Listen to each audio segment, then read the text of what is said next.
How to add a countdown timer to pages. This is going to be a master class on that. We are actually developing this tool, but while we are developing it, a lot of people want to use it. So let's show you how. So first of all, I'm just going to open up one page here, and let's say you wanted to give out a Forex ebook or something that you wanted to have like a sense of urgency on. All right. So what we're going to do is we're going to go over to this website, sendtrick.com. It's free. Okay. Put in your email, put in your time zone that you want, choose a day. So let's say I want November 5th. Okay. I want the background black. You can change the label color too. So if I wanted actually, I think the label, if I wanted something maybe blue to pop out, or the digits, maybe I want those blue to match my kind of page that I got coming on right now. And maybe the good label's white again. Okay, it's almost like blue. All right, then I hit generate. Palm trees. All right, now so it does that. So you can actually change the colors, which is really cool to match your page. So I'm going to hit copy here. I'm going to go over here to trade this page. I'm going to hit edit components. There's this little thing called div. I'm going to drop it right under that. I'm going to hit edit content, tools, source code. Okay. Okay, let me show you how to do that one more time, just so you guys get it. Once you drag and drop your div code, you hit edit, tools, source code. I'm going to delete everything in this box. Now there is something I do have to type. Pay attention to this. It's this little symbol here, the word center. Close it with another symbol the other way. And do that one more time. So this, center. So you got to do that. Now in between these, you're going to hit Control V and copy the code in between the centers. Click OK. And there it is. It automatically adds the countdown timer right to the page. Now let's go try it on another template that doesn't look like this to see how it looks. All right, we're going to try it on this page here. I'm going to hit copy and then edit. Okay, because this is just a little bit of a layout.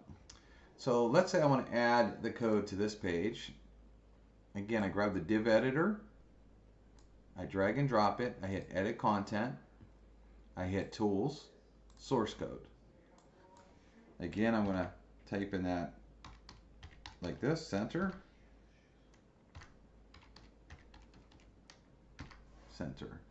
I put my cursor between it, I hit Control V, we're going to copy the code, hit OK.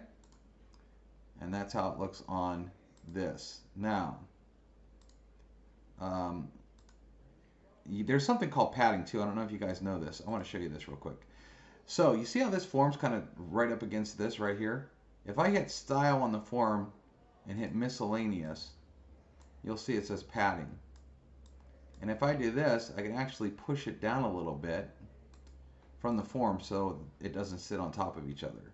Now, because I have red, a lot of red in here, maybe I want to change these numbers to red. So watch this. I'll just go back here, change the digits to red instead, hit generate.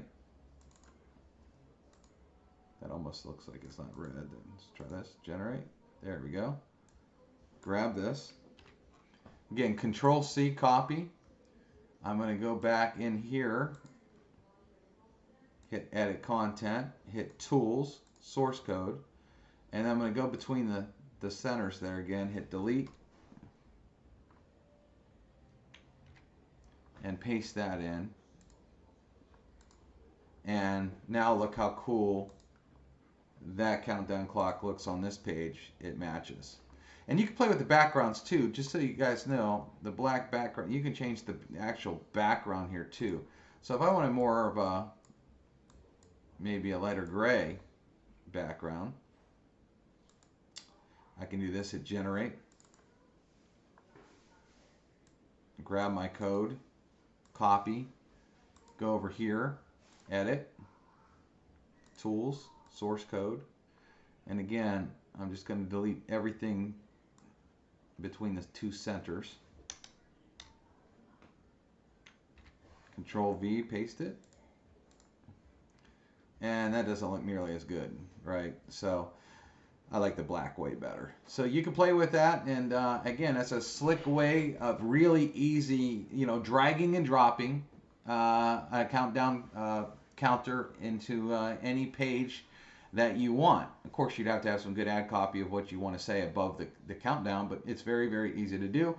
That's how you create countdown timers, and I'll actually put a button on the training here for that.